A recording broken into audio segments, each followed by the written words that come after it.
Agnew Sécurité présente la Minute Info, votre format bi-hebdomadaire autour du continuum de la sécurité. Publication d'un guide de sensibilisation à la menace informelle. Viginum publie un guide de sensibilisation dans le but d'adopter les bonnes pratiques. Son but, sensibiliser les acteurs économiques associés aux Jeux Olympiques et Paralympiques de Paris 2024 face à la menace informelle. Ce service technique et opérationnel de l'État chargé de la vigilance et de la protection contre les ingérences numériques étrangères prévient qu'il faudra être sur ses gardes face aux acteurs étrangers malveillants désireux d'affecter les intérêts économiques entourant ces événements, notamment ceux des JOP, suivis par plus de 4 milliards de personnes. Ce guide présente les 3 principaux risques de menace. Le raid numérique, amplification d'un bad buzz autour d'une polémique, l'incitation à conduire des actions dans le champ physique, appel à manifester ou à dégrader des locaux d'entreprise, ciblés comme une propagande, puis l'usurpation d'identité pour véhiculer de fausses identités.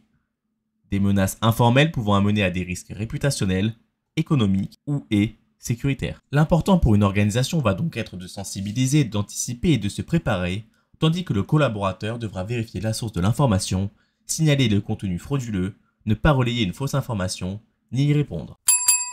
Strasbourg, une sécurité importante pour la flamme olympique. Mercredi 26 juin, Strasbourg et ses alentours accueilleront à leur tour la flamme olympique. Pour l'occasion, un dispositif de sécurité exceptionnel a été mis en place. Souvent la cible de menaces durant ces marchés de Noël, la préfecture du Bas-Rhin a annoncé renforcer sa sécurité avec la présence de 400 militaires, 360 policiers et 40 agents de sécurité qui veilleront à la non-circulation d'armes, feux d'artifice ou carburant, précise Josiane Chevalier, préfet du Bas-Rhin. De nombreux contrôles sur toute la zone du parcours seront réalisés par l'ensemble de ces agents. Les transports publics et les routes pourraient être fortement perturbés. Pour contrer ce trafic important, les services de sécurité pourraient faire usage de drones, ce uniquement dans les zones de protection définies au préalable. Agents de sécurité au JOP, danger au soulagement. La date des Jeux Olympiques et Paralympiques se rapproche et les taux se resserrent. À moins d'un mois avant la cérémonie officielle, 400 agents de sécurité manqueraient encore à l'appel. Un chiffre confirmé par le général Bruno Leray, directeur de la sécurité, Paris 2024, comité d'organisation des Jeux Olympiques et Paralympiques de 2024. La difficulté, c'est d'être en capacité d'atteindre le pic de besoin la journée du 26 juillet.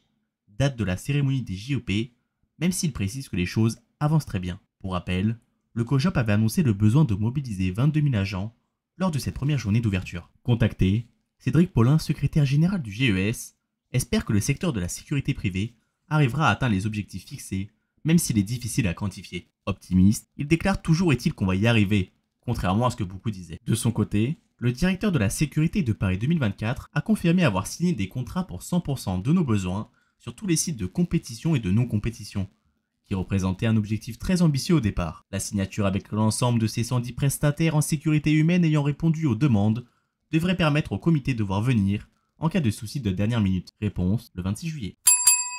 Almonde rejoint l'Alliance pour la confiance numérique. Almonde, acteur majeur français indépendant de la cybersécurité, du cloud et des systèmes d'information, rejoint l'Alliance pour la confiance numérique, organisation professionnelle représentant les entreprises du secteur de la confiance numérique, notamment celles de la cybersécurité, de l'identité numérique et de l'intelligence artificielle de confiance. C'est Antoine Notin, directeur transformation et performance et affaires publiques d'Almonde, qui représentera l'entreprise au conseil d'administration de l'ACN. Nous sommes heureux d'accueillir un acteur de dimension européenne comme Almonde parmi nos adhérents. Le leadership d'Almonde et son haut niveau de technicité en matière de certification de solutions et de services cyber seront déterminants pour renforcer l'autonomie stratégique de la filière, annonce Daniel Lekowicz, président de l'ACN. Almonde mettra au service de l'ACN son expertise unique en matière de schémas de certification européens et sur d'autres sujets majeurs comme la cryptographie post-quantique, tandis que l'Alliance pour la confiance numérique pourra compter sur l'implication d'Almonde pour porter la contribution de la filière cyber française auprès des autorités françaises et européennes, confirme Jean-François Aliotti et Olivier Pantaléo, co-dirigeant d'Almonde. Nous partageons des valeurs fortes avec l'Alliance pour la confiance numérique qui contribue à renforcer une industrie stratégique